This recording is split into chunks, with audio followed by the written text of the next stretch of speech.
The House Elections Committee will come to order. Would the clerk please take attendance? Chair Cerniglu, Here. Representatives Wagella, Here. Hope, Here. Olzar, Here. Burns, Here. Churches, Here. Markinen, Here. Smith. Here. Madam Chair, you have a quorum. Thank you. Representative Wagella makes a motion to adopt the minutes from the January 31, 2023 meeting. Without objections, the minutes are adopted. Representative Churches makes a motion to adopt the minutes from the February 7, 2023 meeting. Without objections, the minutes are adopted. Representative Kolazar makes a motion to adopt the minutes from the February 21, 2023 meeting. Without objections, the minutes are adopted. The Elections Committee will go at ease at the call of the chair.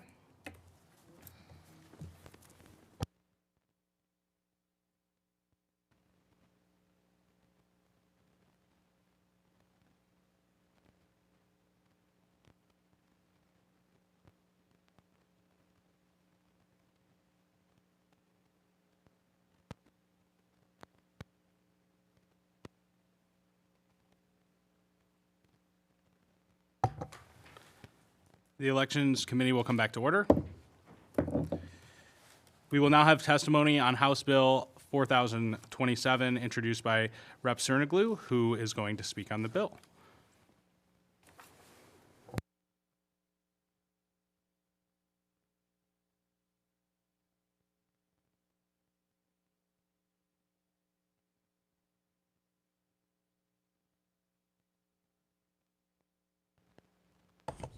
Thank you, Chair Wagella. House Bill HB 4127 prohibits firearms within 100 feet of the entrance to a polling location on Election Day or 100 feet of an early voting site or absentee voter drop box for certain time periods.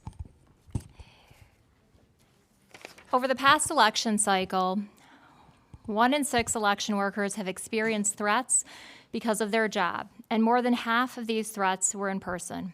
77% say that the threats have continued to increase. Some workers felt the need to hire security, flee their homes, or seek counseling for their children for threats they have received. 30% of officials know 1 or more election workers who have left, or at least in part, because of safety from threats. 80% of election officials think the federal government is either doing nothing to support them or not enough.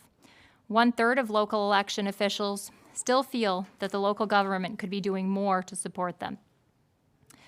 28% of officials said they had been assaulted on the job. 1 in 5 officials said they won't return for the 2024 election. Over the past election cycle, over 1,000 threats to election workers, many of which involving threats of gun violence, are being investigated by the Department of Justice or FBI. This year, we are going to be implementing Proposal 2, which calls for a minimum of 9 days of early voting. That means we are going to need a lot more election workers. And right now, we are facing a critical shortage of election workers as they are just not continuing to come to work. I believe that voting is a fundamental right, and it is indeed at the core of our democracy. In order for people to safely vote and for us to take the precautions necessary to keep our election workers who administrate those activities safe, I believe these bills are important to put forward. I am happy to answer any questions that the committee may have about these bills and continue to work on them to make them address this problem adequately. Thank you. Thank you for your testimony. We'll open it up to questions on the committee. Yes, Rep. Markinen. Thank you. Is there any exceptions in your bill for CPL holders We do who are not. extensively background? We do not have an exception for CPL carriers. We do have an exception for law enforcement officers. Okay. Thank you. Are there any other questions on the bill?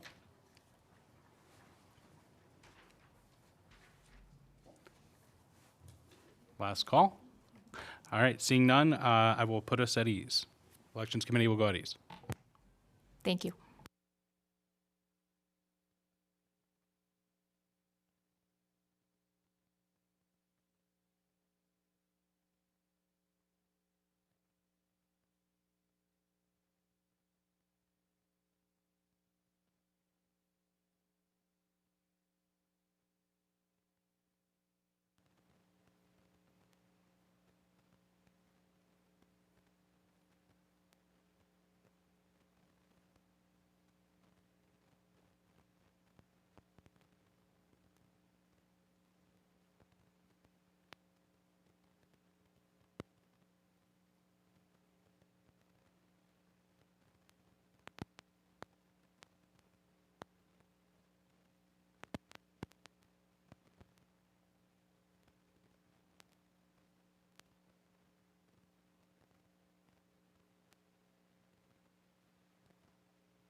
Thank you. The Elections Committee will now come back to order. We will now have testimony on House Bill 4128, introduced by Representative Young, who is here to speak on the bill.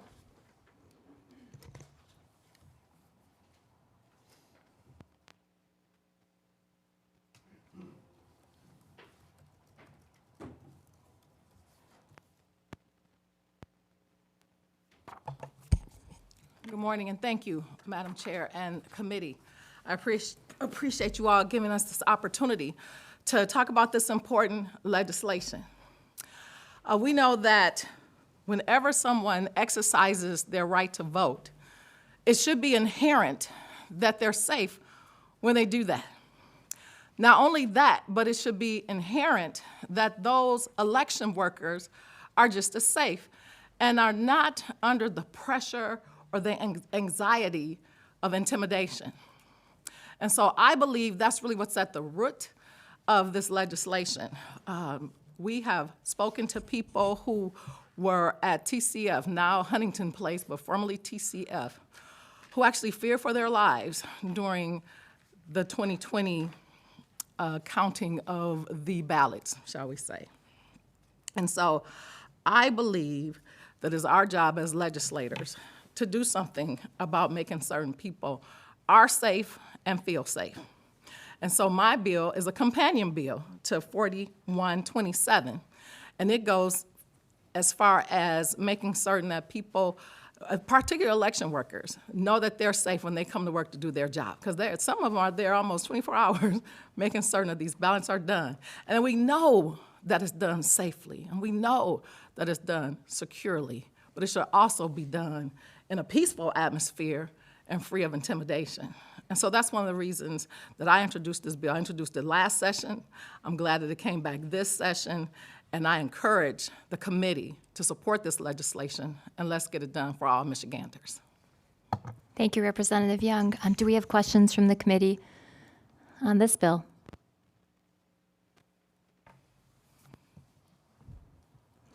Hearing no questions, thank you for presenting your bill. Thank you. I'll give back to my committee.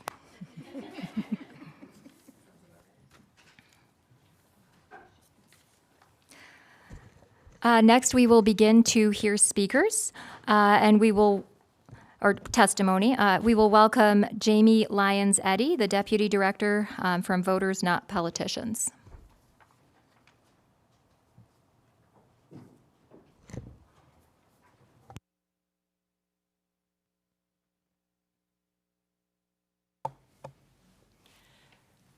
Hello.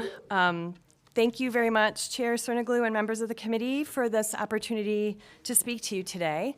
I'm here on behalf of Voters Not Politicians and the 8,000 people who have volunteered with us all over the state of Michigan to speak on behalf, or to speak in support of House Bills 4127 and 4128. We do support these bills, but we recommend that the prohibition encompass all early voting, since that 9 days is just the minimum amount. Thousands of our volunteers had more than 170,000 conversations with voters while circulating the petition that became Proposal 22-2 and won with overwhelming support from Michigan voters. It was very clear from talking with those voters at festivals, at libraries, at rest stops, that voters across the political spectrum believe strongly in every citizen's right to vote without fear, harassment, or intimidation. Many of our volunteers also served as election workers or as nonpartisan poll challengers in this most recent statewide election in November. They shared heartwarming stories of new voters coming to the polls for the first time, including one young woman who came to the polls with her mother and discovered that she had been automatically registered when she got her driver's license and could cast her first ballot that day. But we also heard stories about clerk harassment, about somebody who drove from one polling place to another just to make false claims about rule violations, which prompted a call to state police. And one volunteer reported that she and her fellow poll workers made sure they knew the locations of the exits, and not just in case of fire. Our volunteers are not alone in their concerns. A recent survey conducted by GQR Research, commissioned by the Joyce Foundation, showed that 72% of Michigan adults describe political violence as a problem, and a strong majority, including a majority of gun owners, support banning guns from polling locations and vote counting locations. This is exactly the kind of common sense legislation that Michigan voters expect from our state elected officials. In 2018, the U.S. Supreme Court said that polling places should provide an island of calm so that voters can peacefully make their choices. We already accept that people can't hold signs or hand out campaign materials in that island of calm. Of course, it makes perfect sense that weapons don't belong there either. I'll close with a plea from our volunteer, Sandy, who says, we need a safe zone where a voter can perform a citizen's duty free of fear or intimidation, and where they can bring a child along, confident that that child will learn in peace and comfort to value their precious right to vote. Thank you. Thank you for your testimony, and just to speak to your concern of including the early voting, we will be presenting a sub to include the early vote, all of the early voting. So that was our initial intent, but that's why we have this committee process. Great, thank you. Thank you. Now we would like to welcome Aaron Shore from the Michigan Department of State.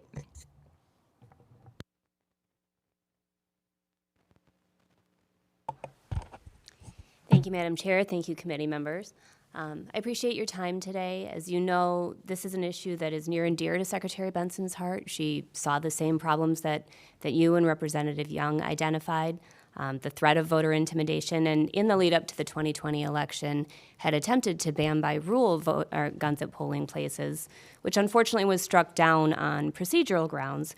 But we see the same concerns that were in existence at the time and continue to be for voters.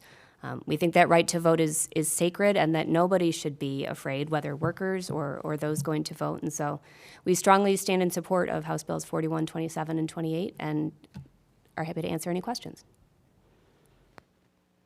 Thank you.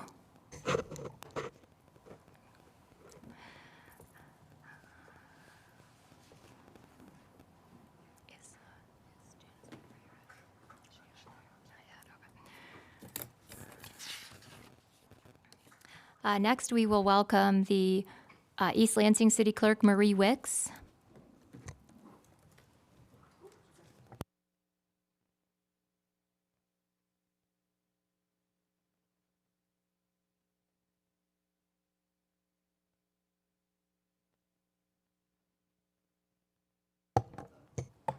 Here we go. All right. Well, good morning, Madam Chair and committee members. My name is Marie Wicks, and I currently serve as the interim city clerk for the city of East Lansing, hence I am wearing my Spartan plaid. I'm here today to speak enthusiastically in support of House Bills 4127 through 4130, banning firearms in polling locations, the vicinity of drop boxes and centers where ballots are being processed, and further penalizing harassment of election officials. I have been involved in elections for over a dozen years as a past East Lansing City Clerk, Bureau of Elections Specialist, satellite voting inspector, and for the recent 7 years of my semi-retirement, 7 elections, as a precinct chair, also for the city of East Lansing. And of course, this has come full circle with my recent appointment as interim city clerk. I would like to share with this committee some things about my varied experiences that lead me to voice support for these bills today. Since 2011, I have provided training to hundreds of election inspectors and precinct chairs, primarily for the city of East Lansing. I can tell you that almost without fail, the question of open carry arises at some point during my presentations.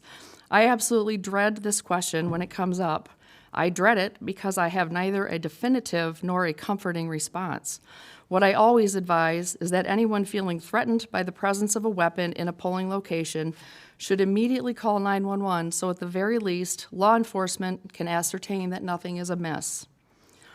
As a precinct chair myself, I do think about the fact that absent any prohibition to the contrary, a credentialed challenger could sit closely behind me observing the voting process with a weapon in their hands or at their side, and it leaves me more angry and frustrated than anything.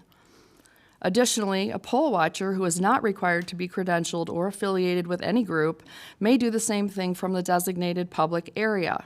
As Secretary Benson, Clerk Mary Clark, and Clerk Byram have pointed out over the past few weeks, clerks and election workers are so difficult to attract and retain and deserve every protection from intimidation that can be afforded them. Of course, so do the voters.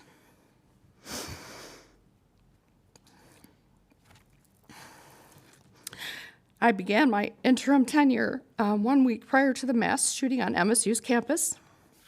Like so many here in the legislature, I am struggling to process what happened and how to move forward from this horrific event.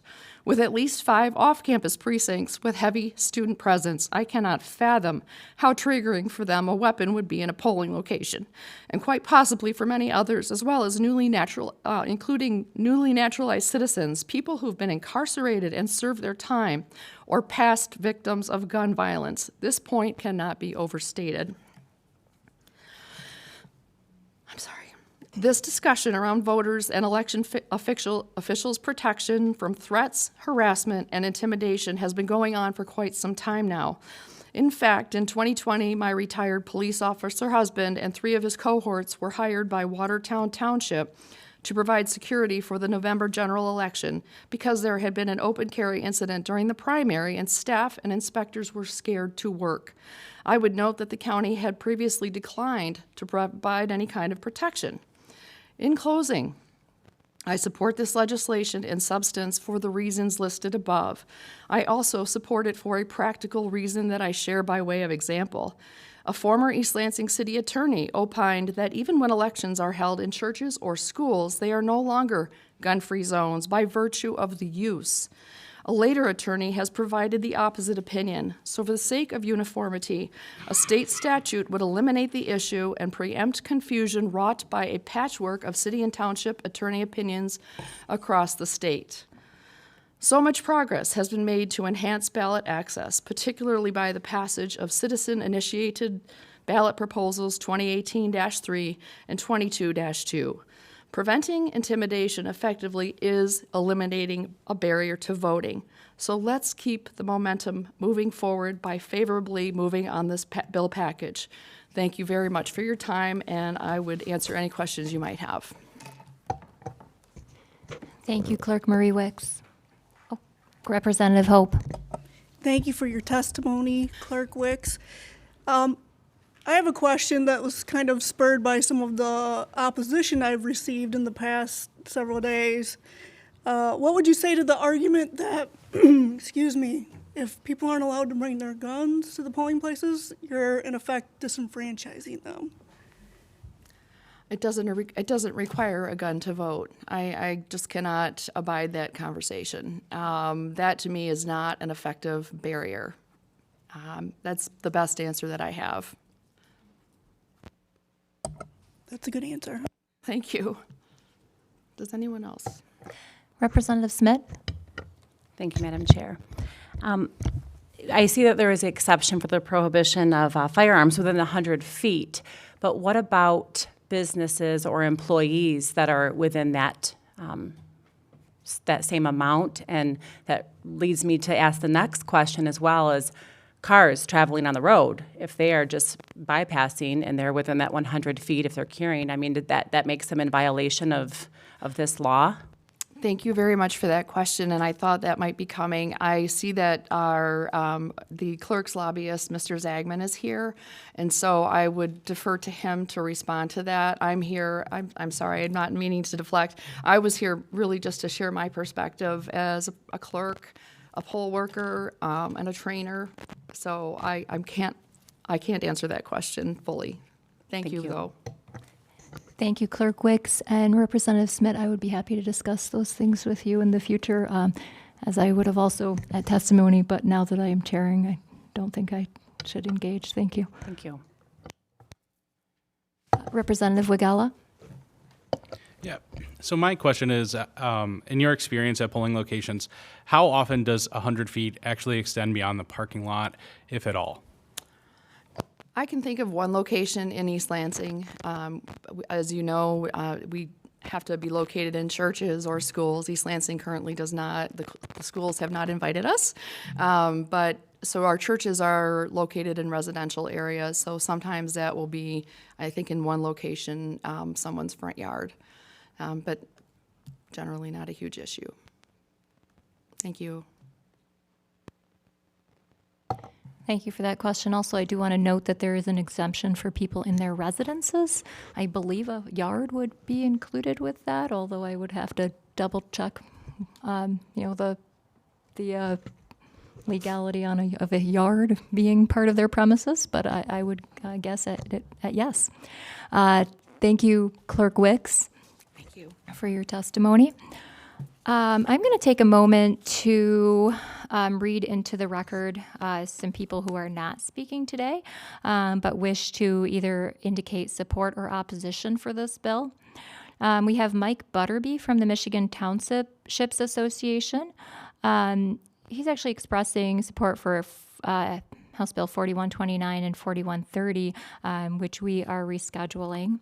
Bill Zagman from GCSI, on behalf of the Michigan Association of Municipal Clerks, is in support of HB 4127 and 4128 with some minor changes. Marissa Kovac of the ACLU is in support of 4127 and 4128. Sean Holihan, the State Legislative Director for Giffords, is in support of 4127 and 4128. Emily Broder, representing ADL, is in support of 4127 and 4128.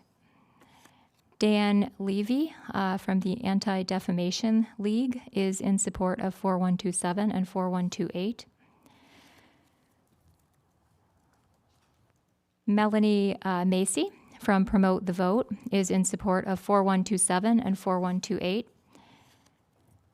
Eric Wellsby from Detroit Disability Power is in support of 4127 and 4128. Ramya Swamy from Brady United Against Gun Violence is in support of 4127 and 4128. We can just assume that the rest of these are for 4127 and, oh, actually, this one's different, so let me take that back. Sheila Cummings from Michigan Democratic Party is in support of 4127 through 4129. Mary Vaughn, representing herself, is in support of 4127 through 4129. Eric Wellsby from Detroit Disability Power is also in support of 4129 and 4130. Mitch Albers from the Michigan Department of the Attorney General is in support of 4127 through 4130. Mary Pollock from AAUW of Michigan is in support of 4127 through 4130. The Center for Change Northern Michigan is in support of 4127 through 4130. Thank you to those groups for expressing your opinion. Next, we have Katie O'Sullivan C. from Moms Demand Action for Gun Sense here to provide testimony. Welcome, Ms. O'Sullivan C.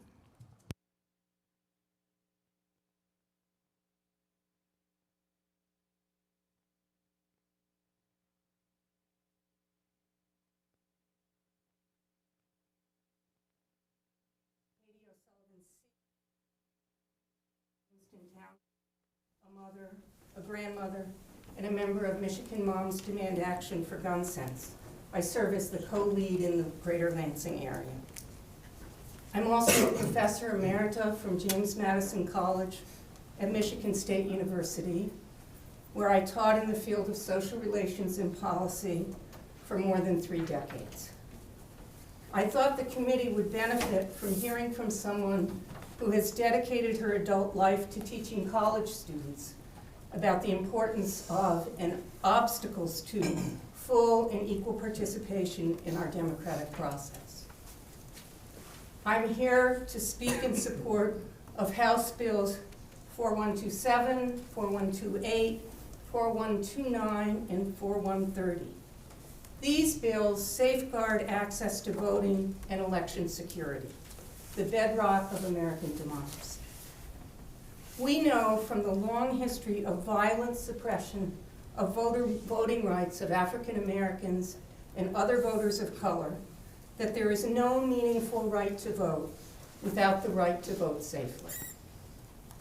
The security of voters, poll workers, and those engaged in counting ballots is paramount to ensuring the security of the exercise of the right to vote and the election process. Weapons in polling places threaten that security. Their mere presence can be intimidating in any place, but even more in places which are fraught with tension in our divided polity. In Michigan, we have seen troubling cases of harassment of, threats to, and fear among our election workers and poll watchers. To allow people to carry weapons in a polling place is a threat to public safety and security, which can make any voter feel intimidated. Think about our youngest voters. All of us here today have witnessed a generation of young citizens who have been exposed to the prospect of gun violence in places where they expect to be safe. Many have been directly traumatized by gun violence. those from Oxford High School and MSU are suffering the repercussions of mass shootings. Youth in Lansing, Detroit, Grand Rapids, Flint, and Saginaw endure frequent threats from gun violence in the streets and outside their schools. We should do all we can to safeguard these young Michiganders, to promote their civic engagement and their political participation, to reinforce their voting rights, and to secure their safety in polling places, not to re-traumatize them by the threat of guns when they are voting.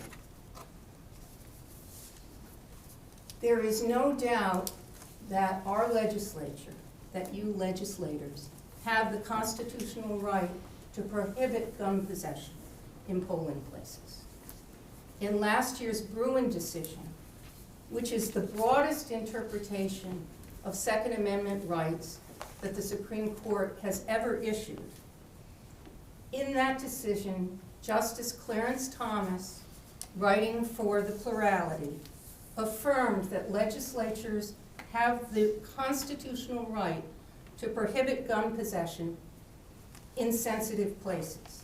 He explicitly named polling places as a location where the government retains the ability to restrict gun possession, along with schools, government buildings, legislative assemblies, and courthouses.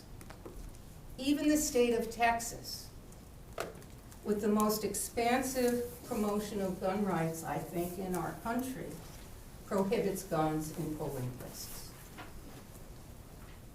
The Supreme Court in Texas recognized that the mere presence of firearms in a polling place can be an intimidating reality in today's world. It is time for Michigan to recognize this reality as well. Because we want to maximize citizen participation in our polity, and because we are deeply committed to preventing any forms of voter intimidation for the future of our democracy, on behalf of myself and on behalf of Michigan Moms Demand Action for Gun Sense, I strongly urge passage of these bills, and I welcome any questions. Thank you. Do you have any questions? Oh, yes, Representative Schmidt. So, Article 1, Section 6 of the Constitution, bearing of arms. Every person has the right to keep and bear arms for the defense of himself and the state. So that just, I mean, the poll workers themselves wouldn't be able to protect themselves and carry.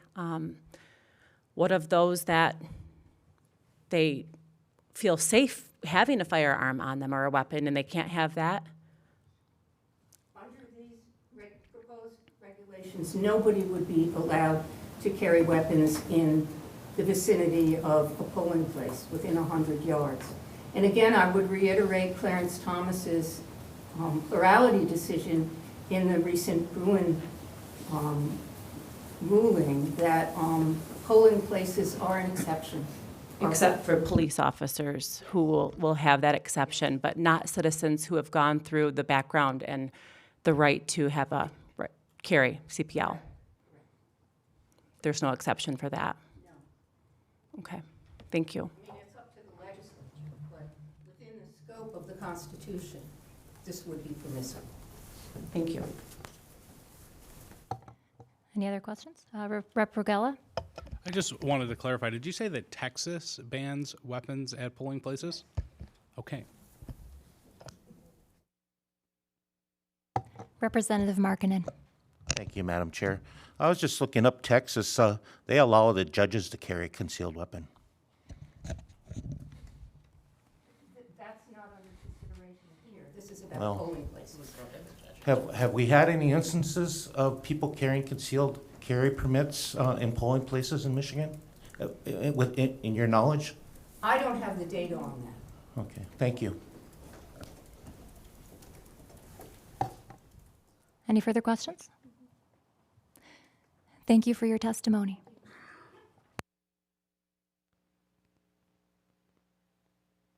We now have Clerk Janice Winfrey joining us on Zoom.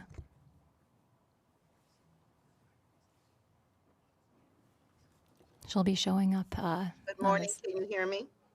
We can. Thank you, Clerk Winfrey, for joining us. Thank you for having me. I'm asked to share with you the testimony that I shared with members of Congress as it relates to protecting democracy and protecting frontline workers. So again, my name is Janice Winfrey, and I'm the clerk for the city of Detroit. In this elected nonpartisan position, I am chiefly responsible for keeping the official records and documents for the city clerk, for the city of Detroit, clerk the council, and administer all elections in Detroit. I am the chief election official, and as such, I do the work to ensure that all eligible electors can vote. I educate voters, order ballots, identify polling location, and staff the polls. I am trusted to uphold democracy in our great city. As the election administration becomes increasingly complex, my colleagues and I continue to rise to the occasion to ensure free and fair elections. I thank you for holding this hearing on this critical and most timely issue of protecting election officials. Clerk Winfrey, sorry to interrupt you, Clerk Winfrey. What is your camera supposed to be on right now? It is? Isn't it on? It's off right now, but if you wanted it to be on, we wanted to give you that opportunity. Sure, you could turn it on. It matters not to me. I think it's off on your end. Okay, let me see.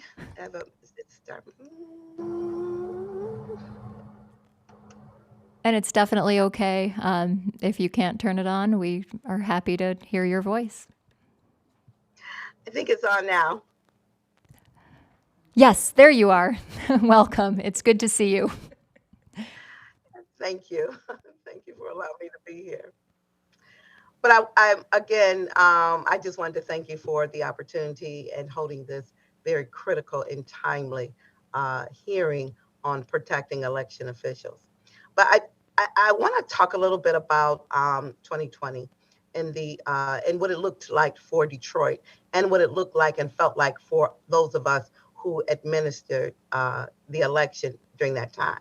So despite being in the middle of a pandemic and civil unrest, Detroit experienced during this election 51% voter turnout.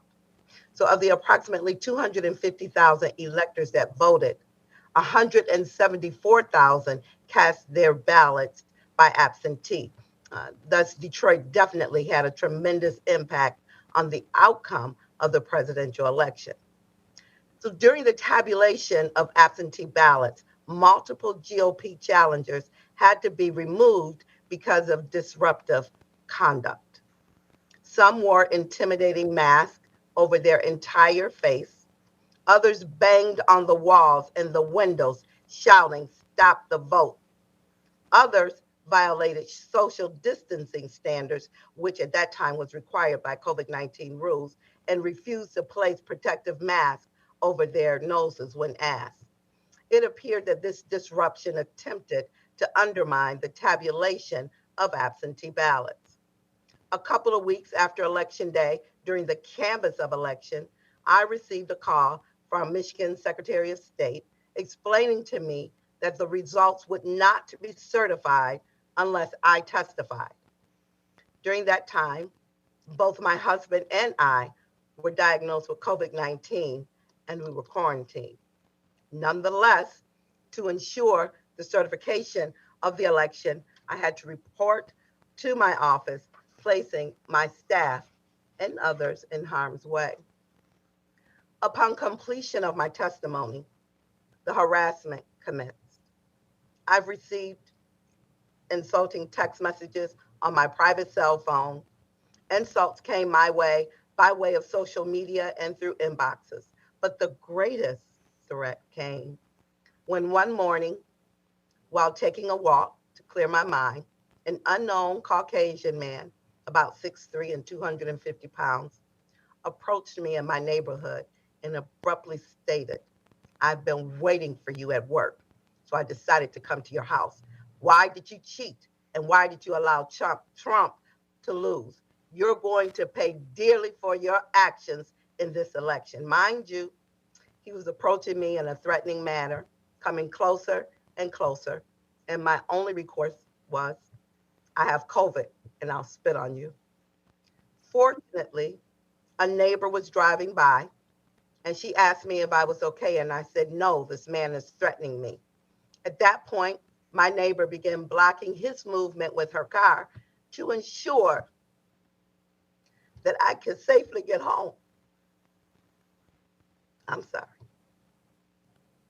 Later that evening, I received a message on Facebook stating that he was going to blow up my block, and he began to call me names. I decided to call Detroit Police Department and explain this horrific encounter. February 2021, I was notified by the Detroit Police Department that my life was being threatened again and that they would be patrolling my home for the next 2 weeks. My husband and I decided to simply leave town. Our government is elected by our citizens. Therefore, voting is crucial to our democracy. And our job as local elected officials is essential, as we are required to protect the act of voting.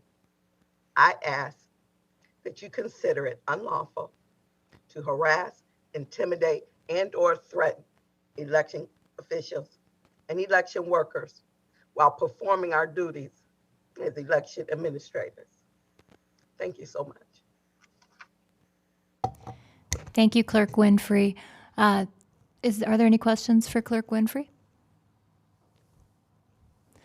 Seeing no questions, thank you so much for sharing your testimony with us today. Thank you. Next, we have Linda Danders representing herself to provide testimony. Welcome, Ms. Danders.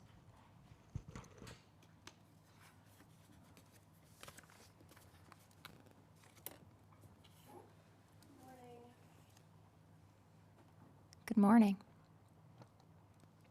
So I do have my mom's demand action t-shirt on, and I am a member, but I'm giving testimony on behalf of myself, a citizen and voter today.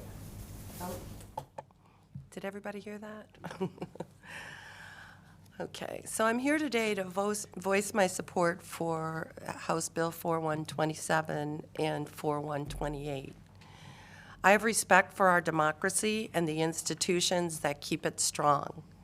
The most important of these being my right to vote in an election free from fear or intimidation. Without tireless and dedicated elected and appointed election officials, this would not be possible. Something has changed in the last couple of election cycles. I have never seen this in my 50-plus years of voting. Election workers are no longer putting their last names on their name tags. A recent U of M statewide public policy survey of elected and appointed government officials reported a majority experienced harassment, threats, and even violence. A report from the National League of Cities found harassment, threats, and violence directed at local officials is rising at an alarming rate. We all remember an armed mob protesting election results, gathering outside our Secretary of State Jocelyn Benson's home while she and her family were decorating their Christmas tree. We also remember in 2020 when armed protesters flooded this Capitol in opposition to COVID restrictions. And of course, we remember when members of the far-right extremist group Wolverine Watchmen were convicted of aiding a plot to kidnap our governor. PBS reported that 9 in 10 Americans are worried about an increase in political violence. Since 2020, gun ownership has more than doubled in our state, and with that, gun violence. And this is an everywhere problem, affecting red, blue, and purple communities. This threat to safe and accessible elections is unsustainable. I support these bills. Thank you. Thank you, Ms. Danders. I believe we have Carolyn Normandin, the Regional Director for the Anti-Defamation League, also wishing to speak today. Ms. Normandin? Oh, thank you. Welcome. Thank you very much, Chair and committee members. Thank you for allowing testimony. My name is Carolyn Normandin, and I am the Regional Director of the ADL, or otherwise known as the Anti-Defamation League. ADL is pleased to submit this testimony in support of HB 4127 and 4128, bills that would prohibit possession of firearms at or within 100 feet of polling places, early voting sites, or absentee voting ballot boxes, and at or within 100 feet of absentee ballot counting places when ballots are being processed. Since 1913, the mission of ADL has been to stop the defamation of the Jewish people and secure equal justice and fair treatment for all. For decades, one of the most important ways in which ADL has fought against bigotry and anti-Semitism has been by investigating extremist threats, including from white supremacists and other far-right violent extremists, by producing research to inform the public, and by working closely with our partners to effectively address and counter these threats. And in connection with its mission to secure justice and fair treatment for all, ADL has consistently fought alongside our partners in strong support of voting rights and to safeguard democracy. Voting is a fundamental right, and protecting safe access to the ballot is critically important. The threats and incidents that have marked our recent elections across the country, including armed patrols of ballot drop boxes and armed individuals planning to converge on ballot counting spaces, underscore the need for action. In 2020, 2 men who drove from Virginia to Philadelphia were arrested and convicted of firearm-related charges near a voting counting location. Even in the absence of actual violence, threats can lead to intimidation and a chilling effect on the exercise of individuals' freedom to vote. Similarly, the presence of firearms at polling places or ballot boxes at voting times can also have an intimidating and chilling effect, which may undermine true access to the ballot. It is past time to take basic steps to safeguard these civic spaces where core civil rights are exercised.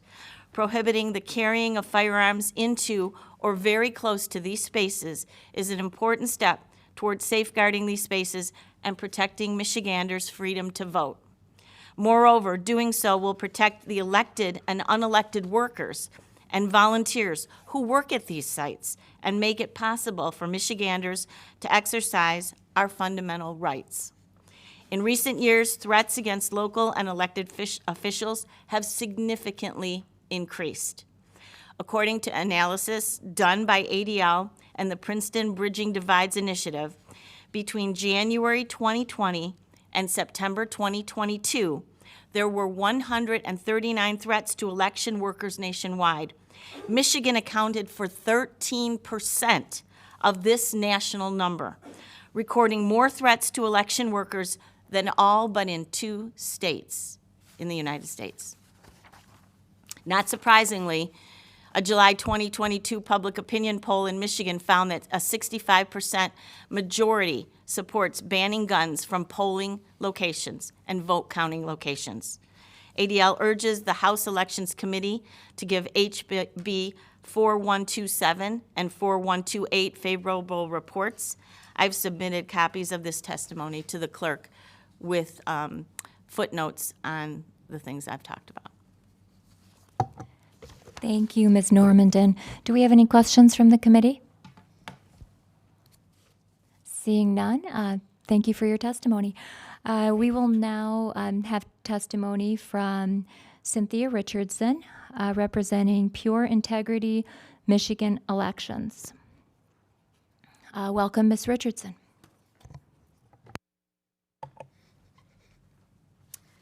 Thank you. My name is Cynthia Richardson, and I am a lifelong Michigan resident. I'm also a poll worker, and I'm a CPL holder, a concealed pistol license holder. I am not carrying today, do not worry.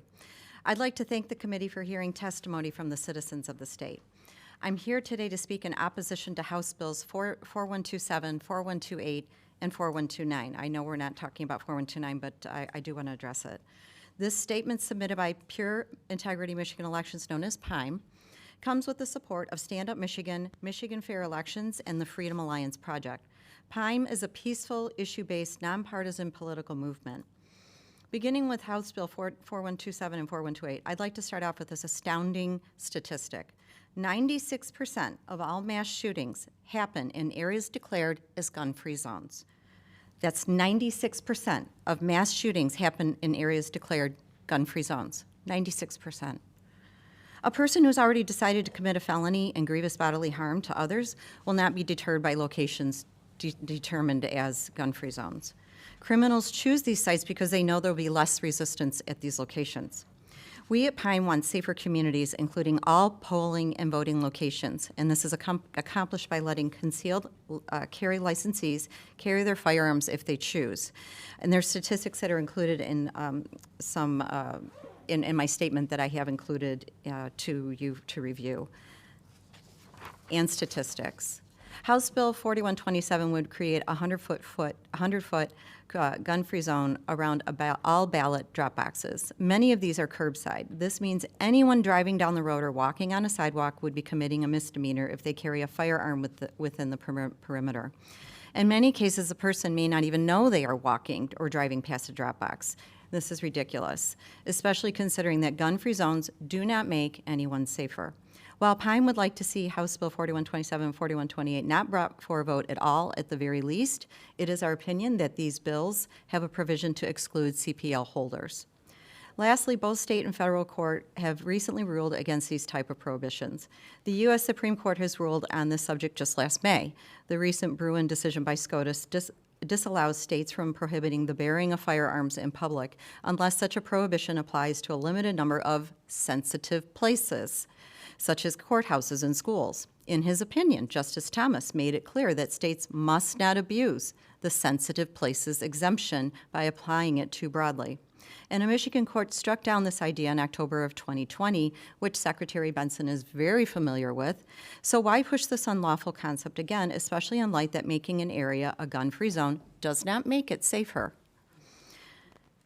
Regarding H-1B 4129, we absolutely cannot start making people felons if someone says their feelings were hurt or they feel threatened. This is exactly what House Bill 4129 would allow. Intimidation is already illegal. Courts have ruled on that, but this bill goes too far. It says intimidate means to commit harassing conduct that would cause reasonable individual to feel terrorized, frightened, threatened, harassed, or molested. Well, I'm frightened by this bill. Does that make you all make you all felons? If I say something at a voting location that offends or frightens an election official, I'm now subject to a felony charges, incarceration for a minimum of 1 year, and $250,000 in fines. If an election official claims they feel intimidated, we cannot stop prosecuting people based on other people's feelings. Besides violating the First Amendment of our Constitution, this sort of legislation can open doors for groups of people to be attacked for their beliefs, like poll watchers and poll challengers. We already have laws preventing intimidation and assault. We have legal methods in place to handle difficult individuals at polling locations or anywhere else for that matter. House Bill 4129 needs to be struck down entirely. If not, we have to question if this bill's actual intent is to discourage honest, hardworking citizens from exercising their duty to oversee fair elections. I'll close with the statistic stated earlier. 96% of mass shootings occur in gun-free zones. 96%. Expanding gun-free zones to include voting locations will only make them more dangerous. Please do not bring these bills to a vote, and if you do, please provide an exclusion for CPL holders. We want people to be safer in their communities, not less safe. And we want our freedoms of expression and the right to bear arms to be preserved. Please do not approve this affront to the First and Second Amendments of the U.S. Constitution. Thank you. Thank you for your testimony. Do we have any questions? Rep. Wigella? So my question is with the data. The Center for American Progress has done research that suggests 10% of mass shootings occur in gun-free zones. I'm imagining the data you're referring to is John Lott's study, which has, I think, a lot of different flaws, one of which, for 20 years of the research, accounted every single death in a mass shooting as an individual mass shooting. So I guess my question is, where's your data from? And there's certainly other data out there suggesting that gun-free zones actually are safer than non-gun-free zones in terms of mass shootings. So the statistic is provided through crimeresearch.org. And it is changes in crime, and it is there is a hyperlink in what I submitted to the clerk, and it is an article, Changes in Crime and Killings of Police After Constitutional Carry Adopted. Thank you. Any other questions?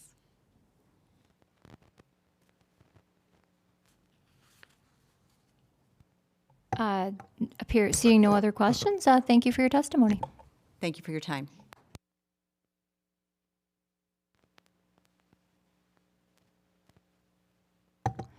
We now have Tom Lambert from Michigan Open Carry, Inc., appearing with Brady Schickinger from Michigan Coalition for Responsible Gun Owners. Welcome. So I'm going to keep mine short. I'll only be 90 seconds. We agree with the general intent of the bill. Everyone should feel safe while voting, but we can protect polling sites without a conflict with responsible gun ownership. These bills ban possession of firearms at polling places as well as within 100 feet of any ballot drop box. Many of these drop boxes are located outdoors, curbside, and often within 100 feet of busy roads, city streets, public buildings, private businesses, and sidewalks. Unlike the other gun-free zones in the section of law that the bill is amending, no exception is made in these bills for Michigan's 800,000 concealed pistol license holders, off-duty law enforcement, employees and customers of adjacent businesses. As a result, this bill would result in hundreds of thousands of people routinely committing 90-day misdemeanors. There's an easy solution to this that still gets to the bill's intent. Michigan law defines brandish as to point, wave, or display in a threatening manner with the intent to induce fear in another person.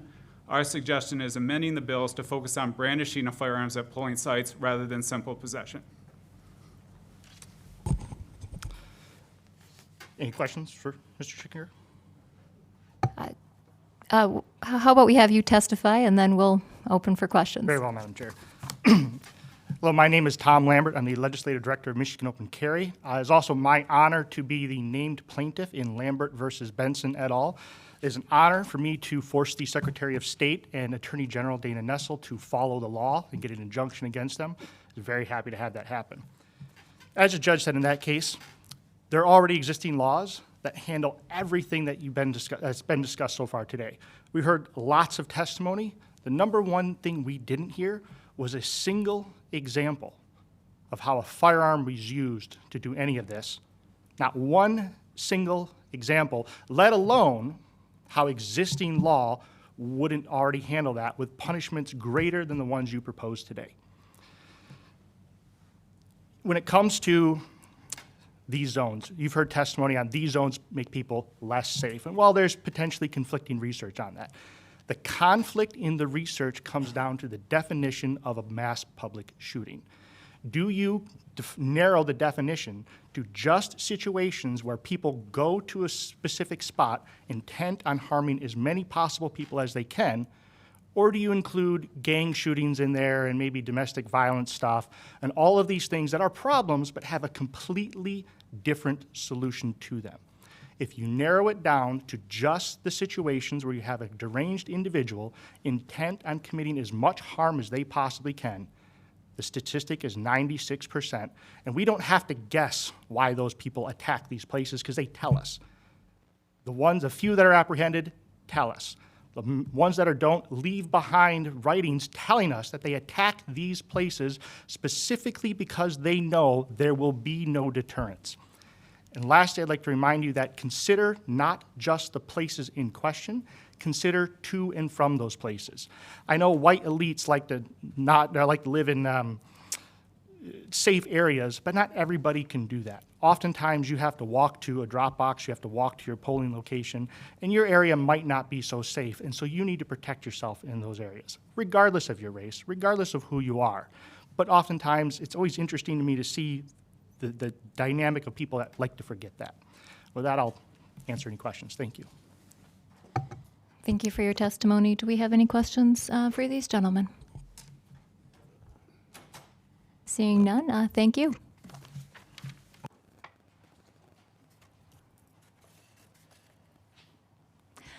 We now have Brendan Boudreau from the Gun Lakes Gun Rights. Welcome, Mr. Boudreau. Thank you, Madam Chair. Yes, Brendan Boudreau, Executive Director of Great Lakes Gun Rights. I'll keep my comments brief since my colleagues here covered the major points. I'll just put it plainly. This is a solution in search of a problem. As Tom already covered, we couldn't provide a single example where this is a problem in Michigan. By our own information provided by legislative analysis, there are only 12 states who currently do this, and everyone's all of a sudden a fan of Texas, except for when we talk about removing the requirement to have a permit for open or concealed carry. Also, the references to Bruin is interesting as well. Just wanted to make note of that. 38 other states have no restrictions on this, so I just thought that was an interesting note. On behalf of our members and supporters, we oppose these bills, frankly because they're dangerous, and you will lead to otherwise law-abiding citizens ending up in jail for accidentally walking through one of these countless gun-free zones that you're now going to establish around drop boxes around the state. We're talking about arresting people for going out with a concealed pistol license with their dog, walking by a drop box, or maybe they're there to drop off their ballot. Police officer pulls up behind them. They're in possession. They're now committing a crime. These laws are very restrictive, and I think we should also recognize that carry in Michigan is already pretty well restricted. This isn't, you know, the gun control lobby would like to say that this is gonna, without this, Michigan's the Wild West. I would argue otherwise. That's the summary of my comments. I appreciate your time. We oppose these bills and urge a no vote.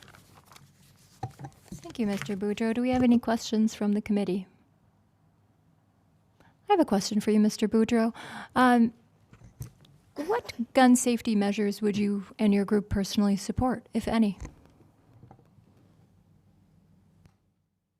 Madam Chair, I'm not sure if that's relevant to the question here on these bills. Would you support any gun safety measures at polling locations? Madam Chair, under current Michigan law, we have laws against intimidation. We have laws against threats. These laws, as Tom already talked about, are covered under Michigan law and are working. Thank you. I was simply asking because you noted several things that you felt that you did specifically oppose. So I was asking if there were things that you did not oppose. And thank you for your testimony today. Thank you.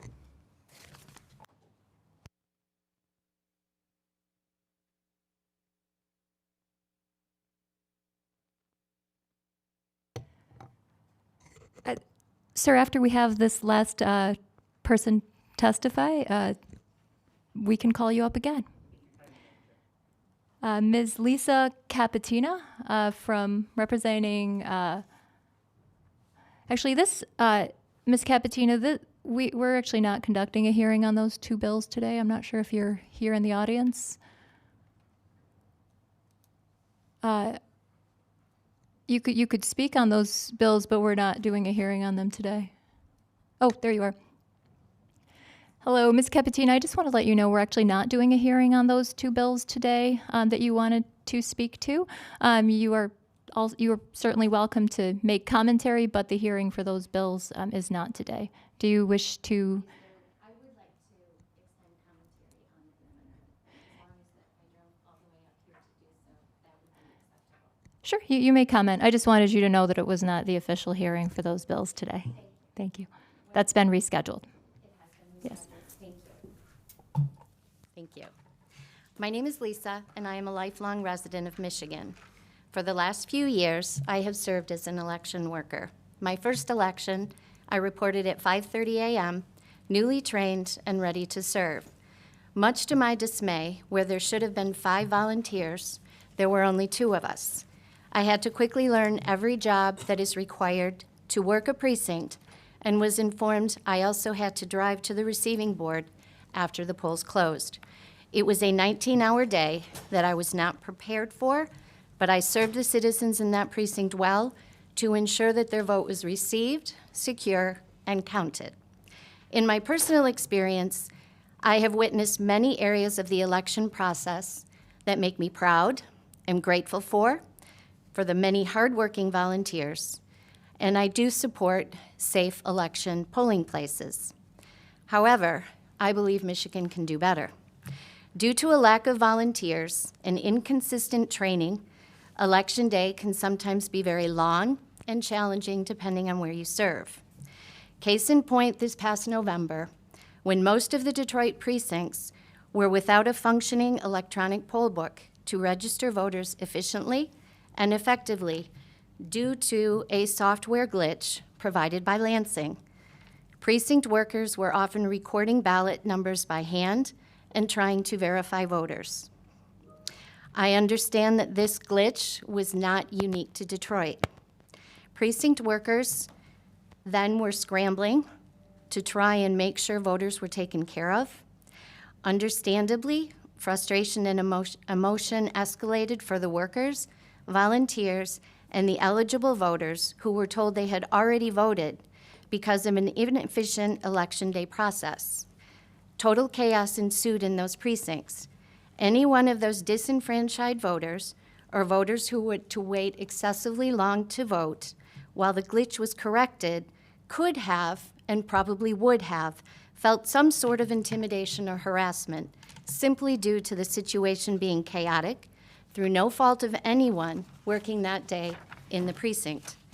There are also untrained staff and uneducated voters regarding election process specifics that misunderstand procedures and sometimes feel harassed because, for example, when I told an election voter that they were not able to cross the side of the ballot and could only vote Republican or Democrat in a primary, they felt I was taking away the privilege that they had to decide who they wanted to vote for.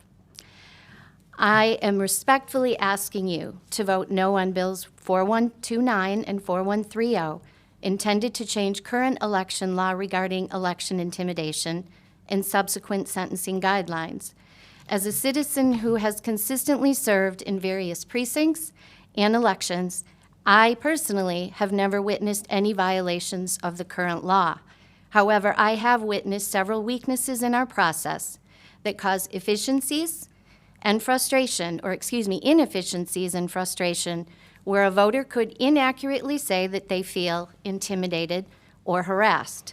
When our state already has difficulty on Election Day, staffing all precincts with trained poll workers, the days are long, and sometimes precincts have less than desirable conditions for working, why would anyone want to put themselves in jeopardy of now being threatened with a felony and required jail time because of someone else who felt frustrated, tired, or was uneducated with the process stating that they felt threatened?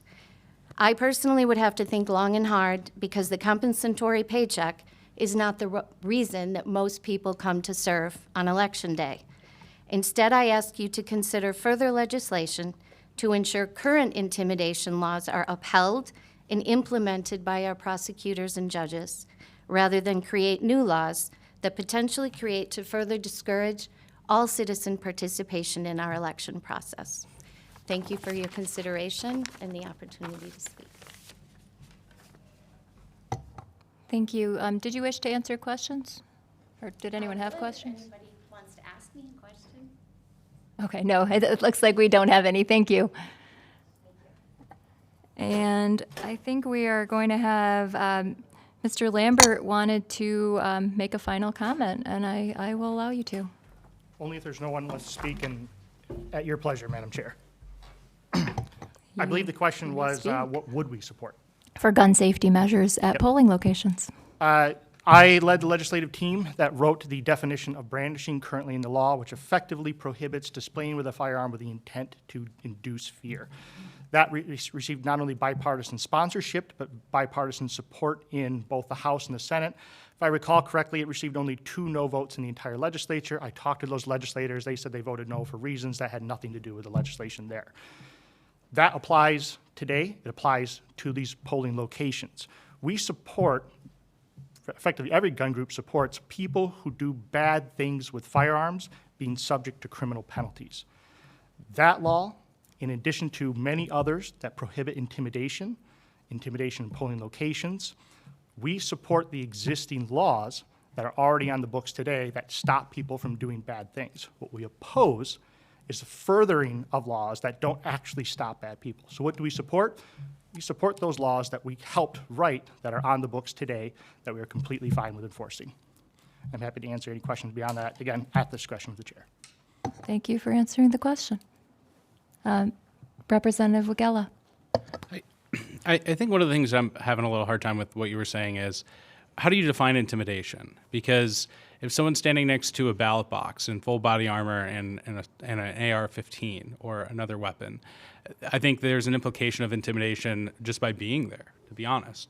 So in terms of what you just said, what would be intimidation in your mind?